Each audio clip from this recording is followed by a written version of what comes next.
जिस प्रकार से दूसरे ऋषि गिड़गिड़ा करके तुमसे प्रार्थना करते हैं, मैं वैसा प्रार्थना नहीं कर सकता।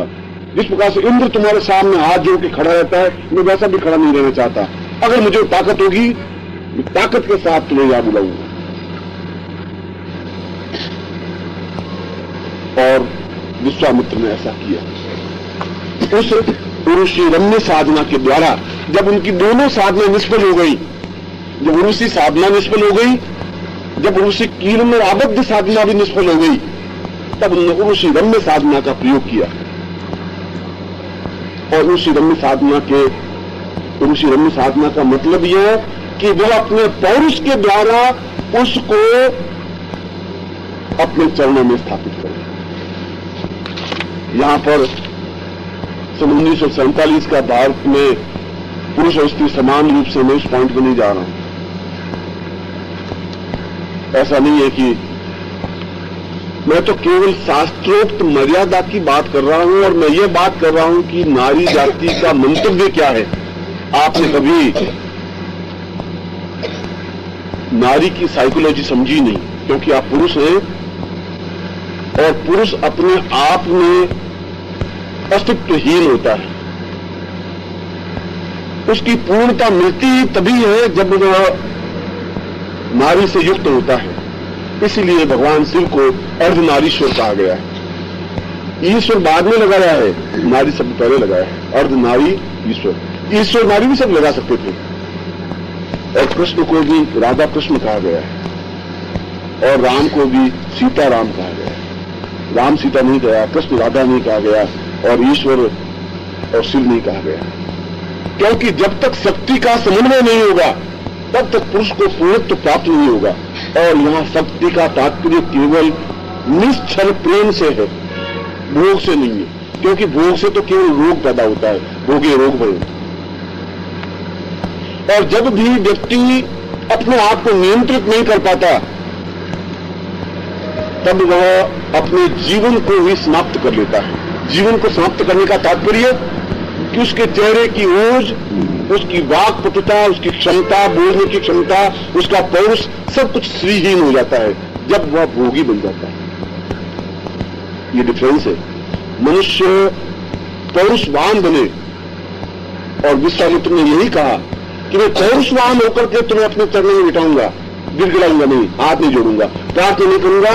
क्योंकि प्रार्थना और गिड़गिड़ाने से तो नारी उतर जाती है, अपने आप को दंभी बना देती है। ऐसा मैं उन्हें नहीं दूंगा। और उसी रम्य साधना को शंकराचार्य ने सिद्ध किया। मैं वहां उस श्लोक पे ला रहा था आपको। इतने हजार वर्षों के बाद उस बीच में किसी में हिम्मत नहीं हुई, किसी में क्षमता और पौरुष नहीं था कि ऋषि को प्रत्यक्ष करे।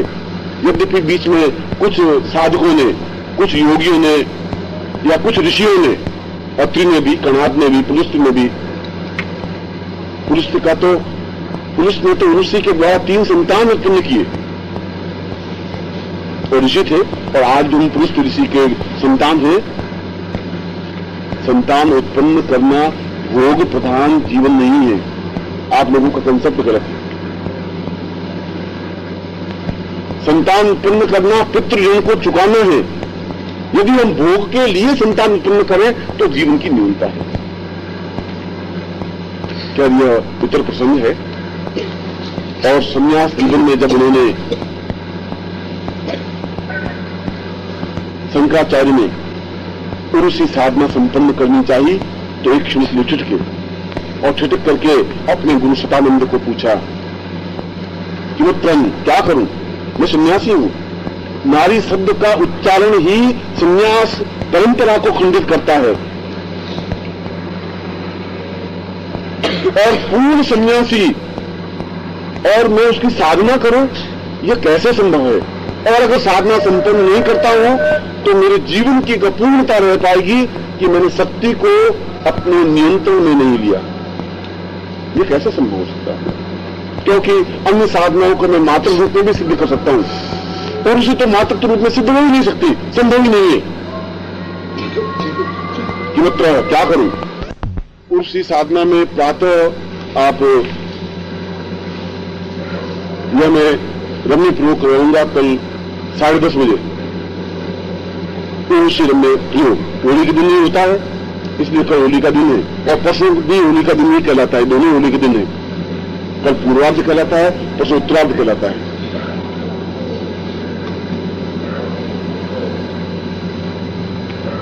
उसमें साधक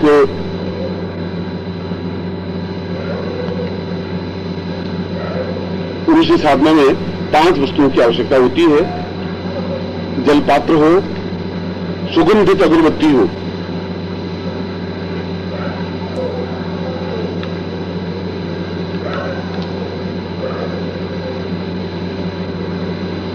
पुत्र हो,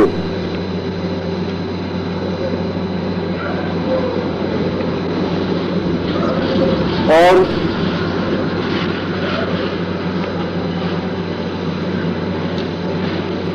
आपके साथ जो साबर यंत्र है वो साबर यंत्र हो।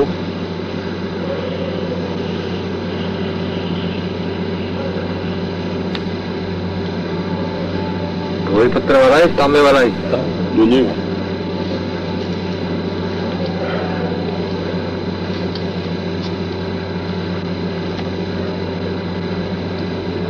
फिर हकीक माला हो,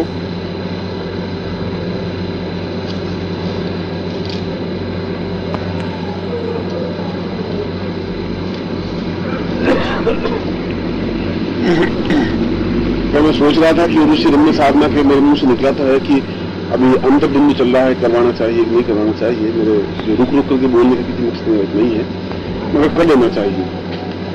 और आज ही उस रात्रि को उसका मंत्र जाप आपको कुछ करना पड़ेगा। जब आप मंत्र जाप आज रात्रि को करेंगे तभी आप कल उसका समापन कर पाएंगे, नहीं तो नहीं कर पाएंगे। इसलिए रात्रि को यदि आपको थोड़ा जल्दी उठ करके उसको करना पड़े, वो मंत्र मैं आज लिखवा दूंगा, जिसकी 11 मालाएं कम से कम आपको सूर्योदय से पहले समाप्त कर देनी चाहिए, होली की एक दिन पहले। इसलिए होली का एक दिन पहले का दिन मतलब आज का है।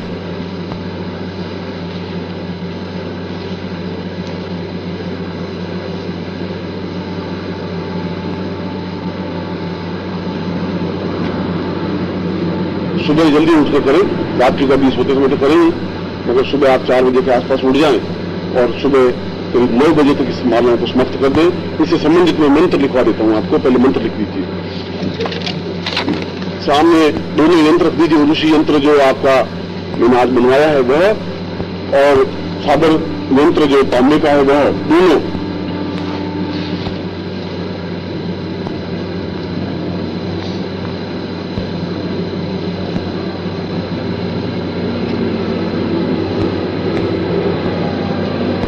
मंत्र है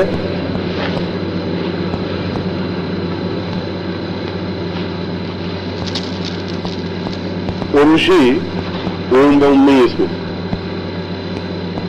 उरुषि प्राण देह साहचर्य आलिंगन आगच्छा गच्छो स्वाहा।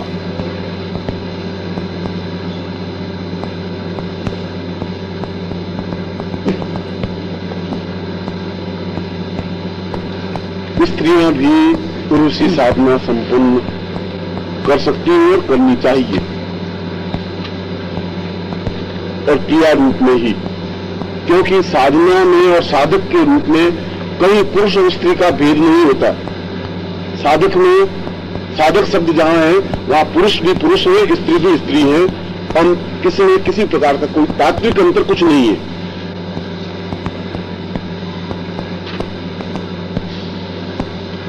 कल ये रात्रि को आज सोते समय आपको 1 माला मंत्र जाप या 2 माला मंत्र जाप करना ही है, इस माला का सोने से पहले, आज अभी। और रात्रि को निश्चित रूप से गारंटी के साथ ध्वनि, वार्तालाप या दृश्य दिखाई देंगे ही, इसमें इफन बट होता ही नहीं, क्योंकि रम्य तो कोई नहीं करूंगा, मगर उससे पहले यह तो सीधा आवाहन है, यह जो मंत्र है यह सीधा आवाहन मंत्र है। इसलिए सीधे आवाहन मंत्र में तो स्थितियां बनेंगी ही,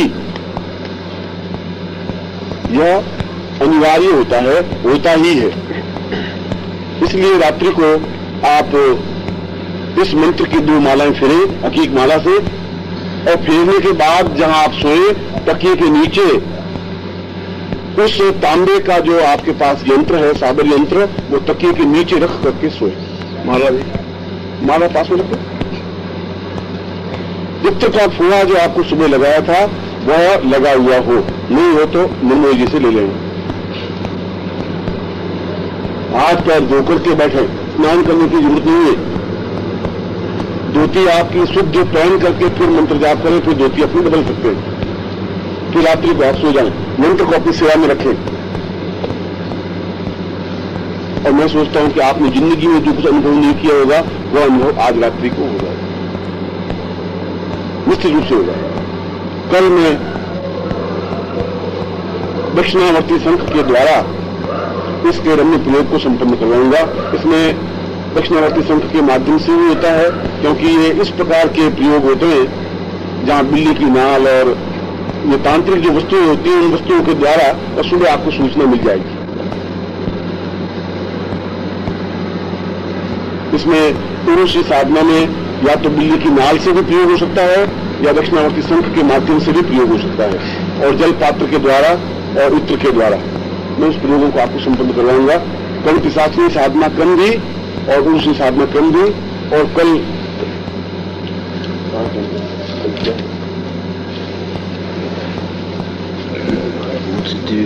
स्वर्णावती कनकावती मंत्र जब संपन्न होगा तब मैं स्वर्णावती और कनकावती साधना का प्रयोग जिसमें शामिल ही करवा दूंगा।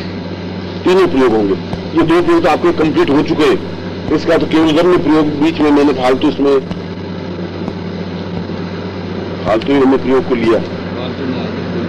ठीक है, डॉक्टर साहब को आनंद आ रहा है।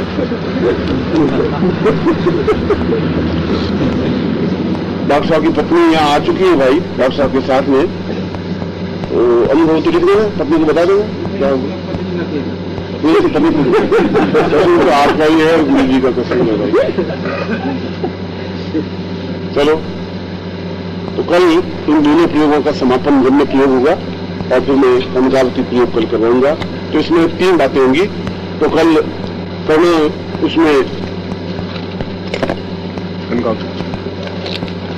कल पिशाचिनी में तो आपको अब उसका रम्य प्रयोग करना है, तो फिर बिल्ली की नाल की उसमें आवश्यकता होगी, और नहीं होगी तो फिर आप आत्म संकल्प लेकर के भी प्रयोग कर सकते हैं। और इसमें दक्षिणावर्ती शंख की आवश्यकता पड़ती है, वह नहीं होता आत्मजल लेकर के उसका प्रयोग कर सकते हैं। और कनकावती साधना में देखते हुए पास सामान होगा कि नहीं होगा, मगर मैं उसको आपको समापन करवा दूंगा। ये तीनों प्रयोग कल में करीब 10 बजे से प्रारंभ करवाऊंगा और 12 बजे तक जाकर समापन होंगे। इसलिए आज फिलहाल आपको पुरुष जी का जो मैंने प्रयोग बताया है मंत्र, इसको आप संपन्न करेंगे, अगरबत्ती लगा देंगे और लगा करके दोनों मंत्र 2 मालाएं कम से कम जपे, और 2 मालाएं जपने के बाद में उस यंत्र को अपने सिरा में रख करके फिर सो जाए। और रात्रि को यदि आपको कुछ भी दृश्य, कुछ भी बिंब, साक्षात बिंब जो भी नजर आए, तो आप उसको आंख खुल जाए तो आप उसको नोट कर सकते हैं, अपनी डायरी में नोट कर लें, क्योंकि सुबह आप भूल भी सकते हैं।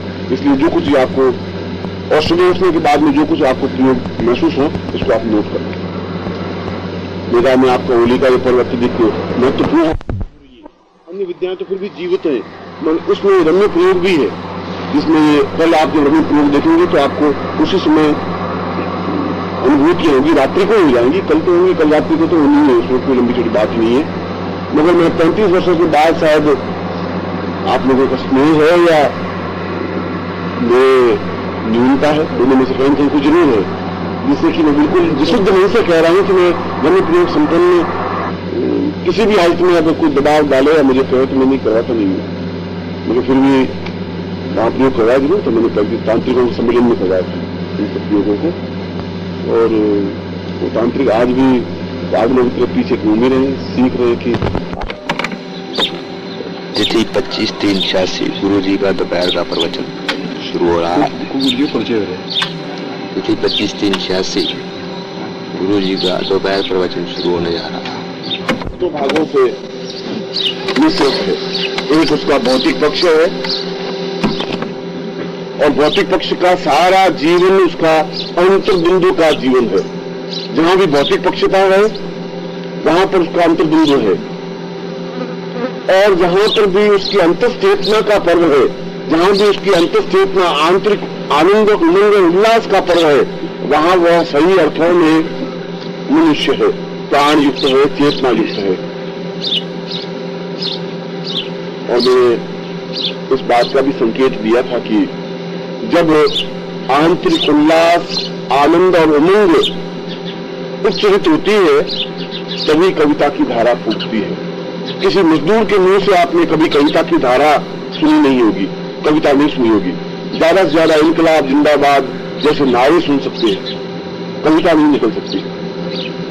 कविता तब निकलती है जब व्यक्ति प्राणों से चेतना युक्त बनता है, क्योंकि अन्न से चेतना युक्त व्यक्ति जो अन्न पर आश्रित है, जो केवल रोटी रोजी में लगा हुआ है, जो केवल इसी को पूर्णता समझ बैठा है कि ये मेरी पत्नी, ये मेरे पुत्र, ये मेरे बंधु, ये बांधव, ये घर, ये मकान, ये वैभव, ये सब कुछ है, उसके मुंह से कभी कविता नहीं निकल सकती। आज तक संसार में कोई धनी व्यक्ति ने कविता नहीं रची, करोड़पति कवि नहीं हो सकता, संभव नहीं है। जिसके पास, क्योंकि लक्ष्मी जब आती है और आते ही वह सीने में लात मारती है, हर एक व्यक्ति के लक्ष्मी का गुण है कि आते ही पहले सीने में लात मारती है। सीने में लात मारती व्यक्ति की गर्दन बिल्कुल अकड़ जाती है, ऊपर हो जाती है, फिर वो कुछ दिखा देता ही नहीं, नौकर चाकर भाई सब कुछ दिखा नहीं देता, बस वो अकड़ा नहीं चलता सीधा, जमीन तो देखता ही नहीं। वो उसको कोई अपना दुख कहे तो उसको कुछ सुनाई नहीं देता, क्योंकि सीने में जो लात लगी होती है तो उसका आकाश में देख के चलता है। और जब लक्ष्मी घर से जाती है तो पीठ पे लात मार के निकल जाती है, उसकी आंखें जमीन में टिकी हुई रहती है, क्योंकि जब पैसा था तो उसने किसी की मदद की नहीं, कुछ किया नहीं, इसलिए वापस आंखें ऊपर उठती नहीं। ऐसे व्यक्ति जो सीने में लात खाने वाले हों, पीठ में लात खाने वाले हों, वो कविता नहीं रख सकते, कविता उनके बस की बात नहीं है। ऐसे व्यक्ति तो गुगु हो सकते हैं, जिनको उल्लू कहा जाता है, क्योंकि आप किसी भी सेठ का चित्र देख लीजिए, पास में उल्लू का चित्र लगा के देख लीजिए, पूर्ण समानता मिलेगी। छोटी छोटी आंखें, फूला हुआ चेहरा, चेहरे पर किसी प्रकार की कोई तिरछन नहीं, सलटे पड़ी हुई, आंखों में फिरता, कुछ अंतर होगा ही नहीं, चमक नहीं होगी आंखों में, इसलिए उसकी नाच भी नहीं होगी, फिरकन शरीर में नहीं होगी। इसलिए लक्ष्मी का वाहन उल्लू है, और जो लक्ष्मीपति है वे भी सादृश्यीकरण में। आज अभी निर्भय जी बातचीत करते समय कविता की धारा में, कविता की उमंग में बोल रहे थे, और मैं समझ रहा था कि आप सभी लोगों के चेहरे, यदि आपको भरोसा नहीं हो तो मैंने पहले दिन आपकी रील खिंचवाई थी, मैं कभी आपको दिखाऊंगा, पहले दिन के आप चेहरे देख लीजिए। आज आप बैठे हैं बिल्कुल विवाह मंडप में, आज आपके चेहरे देख करके वास्तव में एहसास होता है कि 5 दिनों में आपने अपने आप को कुछ अनुभव किया है, कुछ चेतना आई है। यदि 50 वर्षों में भी कोई गुरु अपने शिष्य में एक फिरकन, एक लहर दे दे, तब भी उसका जीवन सार्थक है। फिरकन जीवन में अगर चेतना नहीं है, आपने अगर फिरकन देखनी हो तो आप भंवरे को देखिए। भर्तृहरि ने कहा है कि मनुष्य का जीवन कैसा होना चाहिए और मनुष्य के जीवन का आनंद कैसा होना चाहिए। भर्तृहरि तो पूरा राजा था, और उस व्यक्ति, उस राजा ने 7 बार संन्यास लिया और 7 बार गृहस्थ में आया, एक बार नहीं, फिर संन्यास लेता, और फिर संन्यास लेने के बाद में जब उसको कुछ एहसास नहीं था, गुरु कहता नहीं, अब तुम वापिस जाओ, तुम अभी मेरे शिष्य बनने के काबिल नहीं हो, तुम वापिस गृहस्थ में जाना होगा, वापिस अपनी पत्नी के पास जाओ। यहां तक कि सन्यासी बना और भिक्षा मांगने के लिए सबसे पहले पत्नी के पास गया। भिक्षा दे दे रही मैया पिंगला, जोगी खड़ा द्वार, मैया पिंगला, आपने सुना होगा, पत्नी का नाम पिंगला था। मगर जब तक आदमी अपने आप में ही नहीं डूबता है, आदमी की सबसे बड़ी क्वालिटी ये है कि वो अपने आप में डूब जाए और स्वयं से बात करने की कला आ जाए। जो खुद से बातचीत कर सकता है वह सही अर्थों में चेतना युक्त व्यक्ति। दूसरों से बात करना स्वार्थ साधना ही होती है।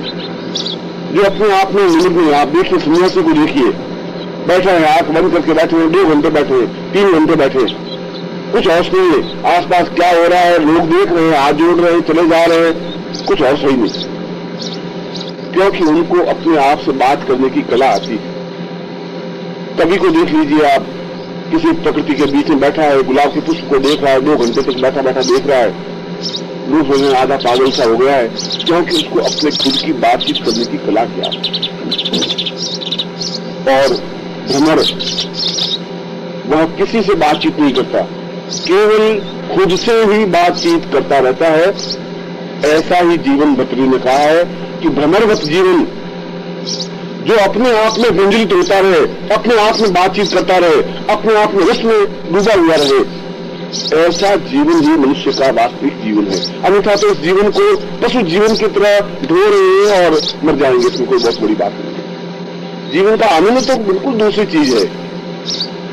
जीवन को जिंदा रहने के लिए प्रभु ने आपको शरीर नहीं दिया है, ये तो आपकी मजबूरी है, क्योंकि आपको मौत नहीं आ रही इसलिए जिंदा है। ये कोई आपकी विशेषता नहीं है। विशेषता तो तब है कि इतने सारी समस्याओं के बीच भी आप मस्ती के साथ जिंदगी बिता सके। इसलिए कल मैंने शंकराचार्य के उन तथ्यों को स्पष्ट किया जो आज तक लोगों को ज्ञात नहीं है कि शंकराचार्य ने भी उनकी साधना की, और यहां तक कि उसी साधना करने के बाद रम्य साधना की, और रम्य साधना करने के बाद ही उन्होंने उस ज्ञान को, उस चिंतन को सीखा जिसे आत्म वार्तालाप कहा जाता है। खुद से वार्तालाप करने की कला, और खुद से वार्तालाप केवल योगी कर सकता है, या प्रेमी कर सकता है, या कवि कर सकता है। चौथा कोई व्यक्ति नहीं है। चौथा कोई व्यक्ति अपने आप से बातचीत करने की कला नहीं जान सकता। जो केवल योगी, और योगी का मतलब सन्यासी नहीं, भगवान कपड़े पहनने वाला नहीं, राख लगाने वाला नहीं। योगी का मतलब है जो अपने आप में नियंत्रण करने वाला हो, अपने आप पर कंट्रोल करने वाला हो, मुसीबत के बीच में मुस्कुराने वाला हो। आएगी समस्या, देख लेंगे, उसमें निपट लेंगे समस्या। क्या समस्या तो आएंगी, क्योंकि समस्याएं और मुसीबतें केवल हमसे ही शादियां करेंगी। हम मर्द हैं इसलिए हमारे पास आएंगी, इसमें कोई बहुत बड़ी बात है ही नहीं। लेकिन कार्य के पास जाएगी नहीं। मेरे पास जो दांची रहता है, तेली रहता है, उसके पास समस्या काट ली जाएंगी। वो है ही नहीं, जवान मर्द नहीं है, उसके पास वो नहीं जाएंगी। जो जवान है, मर्द है, शेर है, उनके पास वो भी शादियां करने के लिए आएंगी, मुसीबतें आएंगी, कठिनाइयां आएंगी, अड़चनें आएंगी, आने दीजिए, उनमें तारने की जरूरत है। इसीलिए शंकराचार्य ने भी उसी श्लोक को, एक वैसे श्लोक को जो कल मैंने आपको जब कहा कि उन्होंने उसी को देखते ही 109 पदों की रचना उसके मुंह से स्वतः निकल गई। उन्होंने कुछ प्रयास नहीं किया, उन्होंने कुछ ऐसा नहीं कहा कि बैठे बैठे कागज पर लाइन लिखे, मिटावे लाइन लिखे, ऐसा कुछ नहीं। वह काव्य होता ही नहीं। काव्य कोई तुकबंदी नहीं होती, जो मुंह से कुछ भी निकल जाए और जिस तरीके से निकल जाए वह काव्य है, और ऐसे काव्य को ही आत्म वार्तालाप कहा। मैं आपको पहली बार उस बात को समझा रहा हूं जो कि एक चेतना युक्त व्यक्ति के लिए आवश्यक है। मैंने पहले दिन आपको बिल्कुल कहा कि आप निष्प्राण व्यक्ति हैं, ऐसा कहा था। आज मैं कहा हूं कि आप वास्तव में सचेतना युक्त प्राणी हैं। विचार में इतना मेरे ही शब्दों में अंतर है आपको देखने के बाद, और आप स्वयं अनुभव करिए। आप स्वयं अनुभव करिए कि प्रथम दिन जब वो आए थे, क्या नाम लुधियाना से आए, जालंधर से, कहां से आए? जालंधर से। और गोरखनाथ जालंधर के रहने वाले थे। जाल मशीन में जालंधर, वहीं के रहने वाले, वहीं साधना की जालंधर में। उन्होंने कहा कि गुरुजी मैं तो आधा घंटा भी जमीन पर नहीं बैठ सकता, आप तो 18 घंटे 8 घंटे की बात करें, मैं कैसे बैठूंगा, मैं तो बैठ ही नहीं सकता, संभव ही नहीं मेरे लिए, तो पॉसिबल है ही नहीं, घर में भी संभव नहीं मेरे लिए। मैं कहा तुम बैठ जा, जो कुछ होगा अपने आप देखो, आज तो ये कह रहा पूरा 18 घंटे बैठ रहा था, ऐसा कैसे संभव है। और ऐसा भी मैं बता देता हूं कि घर जाने के बाद फिर वही हालत हो जाएगी, आधा घंटे बैठ पाएगा, 18 घंटे नहीं बैठ पाएगा। जो सर्दियों में स्नान नहीं कर सकते वो यहाँ पोष महीने में कड़कड़ाती सर्दी में ठंडे पानी स्नान करते थे और बैठे रहते थे। यह तो प्राण चेतना की बात है। इसलिए कल जब उनके मुंह से काव्य स्फुट हुआ तो किसी भी प्रकार से उनके जीवन का सांस्कृतिक जीवन, उनका संन्यास जीवन खंडित नहीं हुआ, खंडित है ही नहीं। इसमें शब्दों से अगर शब्द खंडित हो जाते, खंडित तो हमारी नजर गंदी होगी, हमारे विचार गंदे होंगे। खंडित तो तब होता है, खंडित तो वे साधु सन्यासी करते हैं जो भगवे कपड़े पहने हुए, जिनकी आंख बांध गंदी है। मैं सोचता हूं सबसे निकृष्ट तो वो है, उससे तो हम ज्यादा अच्छे हैं कि जो भी बात मन में होती है वो कह देते हैं, कोई दोष नहीं है। इतनी हिम्मत, इतना हौसला होना चाहिए कि मैं जो कुछ सोचूं वह कह सकूं। और उस आदमी में, उस शंकराचार्य में, गोरखनाथ में इतनी हिम्मत हौसला थी कि जो कुछ था वो कहा। जब गोरखनाथ ने रव्य साधना संपन्न की और उसी को अपने पास बिठाया और कहा कि तुम्हें गायन के द्वारा मेरा मनोरंजन करना है, और उसी ने गान नृत्य के द्वारा मनोरंजन किया। जब जाने लगी उसने कहा, गोरखनाथ ने कहा कि एक बार बन जाने के बाद तुझे हिम्मत नहीं है, तेरे पांव उस तक उठ सकेंगे, और उठ जाएंगे तो दिन में झोली डंडा फेंक दूंगा।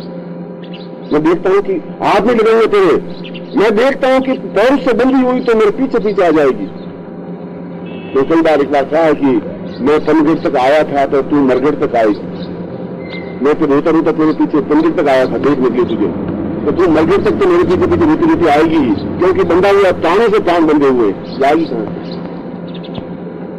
ये जो बांधने की क्रिया है, कल जैसा कि मैंने शंकराचार्य की उस पंक्ति में जब मैंने नेत्रों का वर्णन किया तो उसी को कहा कि तेरे पास वो शक्ति है कि इस पूरे संसार के प्राणियों को बांधने के लिए रस्सी की जरूरत नहीं है, श्रृंखलाओं की जरूरत नहीं है, तो नजर की डोर ही बहुत है। तो नजर की डोर से बांध देगी तो निकल ही नहीं सकता, छूट नहीं सकता, हिल भी नहीं सकता। उसकी उपमा, उसकी एक चिंतन देखी, जिस गहराई तक वह जाकर के बात कह पाता है वह बात कह पाता है जो सन्यासी है।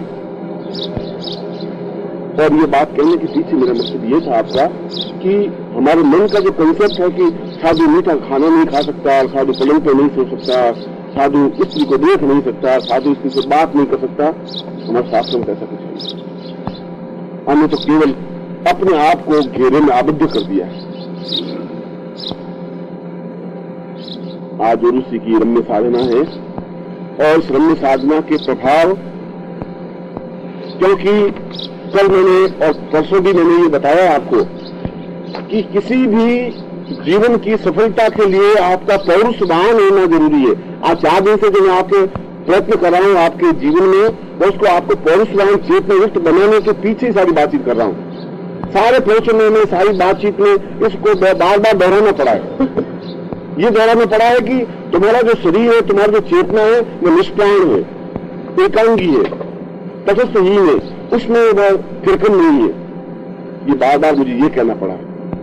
इस बात का एहसास नहीं है कि तुम्हारे बाल सफेद है कि तुम्हारे बाल काले हैं, ये तो शरीर का धर्म है।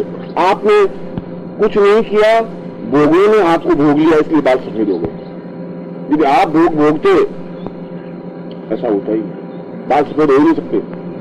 राम के बाल वृद्धावस्था में बाल तो सफेद नहीं हुए, कृष्ण के भी नहीं हुए। गौतम बुद्ध के सफेद बालों वाला कोई चित्र है आपके पास? राम का है कोई चित्र काले बालों वाला? कोई वशिष्ठ का चित्र है, विश्वामित्र का चित्र है आपके पास? सफेद बालों वाला है किसी का? आधुनिक साधुओं के जरूर हो सकते हैं, आपके जरूर हो सकते हैं। दाई लगाने से काले बाल नहीं होते। ये तो मन की उमंग आप में थी नहीं, आप में चेतना नहीं थी, आपने मुस्कुराने जिंदगी में सीखा नहीं, आपने खिलखिलाना नहीं सीखा, कह के लगाने नहीं सीखे, आपने किसी से बात करने की कला नहीं सीखी। बाल आपके इसलिए सफेद हो, और बाल सफेद हो गए, अब वो सब कुछ कलाएं करना संभव नहीं, समाज मना कर रहा है, अब ये आपके लिए उचित नहीं है। तो सफेद बाल हो गए, शर्म नहीं आती आपको? आपको शर्म आने लगी। तो बालियों का शर्म से क्या संबंध क्या है? मैं ऐसा भी नहीं कह रहा हूं कि हमारे जीवन का उल्लास और उमंग समाप्त हो गया। इसलिए आज मैंने आपको फूलों के, क्योंकि ये फूलों का पर्व है, वसंत पर्व है, होली का पर्व पूर्णतः वसंत पर्व है। वसंत पंचमी से लगा करके ये सारा पुष्पों से सुरभित हो, जिस प्रकार से पुष्प खिले हुए हो उसी प्रकार से आप खिले हुए रहे। ऐसा ही मैं आशीर्वाद इस होली के पर्व पर आपको आज दे रहा हूं कि आप जीवन में और पूरे जीवन में उमंग और उल्लसित रहे। समस्याएं आएंगी, मुसीबतें आएंगी, आप इस बात की चिंता मत करिए। मैं तो कह रहा हूं आएंगी ही, आने दीजिए उसको। नहीं आती है तो चिंता करिए। आप मेरे जीवन में भी आ रही हैं, आपके जीवन में भी आएंगी, तो क्या है? व्यापार होगा तो ज्यादा से ज्यादा व्यापार टूट जाएगा, दिख जाएगा, वापिस फोर्स होगी तो कमा लेंगे। और मैं तो आपको वैसी साधनाएं दे रहा हूं जहां व्यापार कोई वैल्यू ही नहीं रखता, जहां कोई आधार चिंतन नहीं है। ये तो आपके पास कुछ है नहीं, इसलिए आप नून तेल लकड़ी बेच रहे हैं, खा रहे हैं, गुजारा करा रहे हैं, मर रहे हैं। ये जीवन की चेतना नहीं है। अब भी आप में यदि कुछ दमखम है, पौरुषवानता है, तो आप जरूर साधना में सफलता हो सकते हैं। इसलिए मैंने प्रारंभ के दिन से आज ये कहा कि साधना, ये दोनों साधनाएं और तीनों साधनाएं, क्योंकि यह स्त्रीत्व साधनाएं हैं, गौरीत्व साधनाएं, पुरुषोचित साधना नहीं है। और स्त्री को नियंत्रण में रखने के लिए व्यक्ति को पौरुषवान बनना जरूरी है, अनिवार्य है। अगर ऐसा नहीं है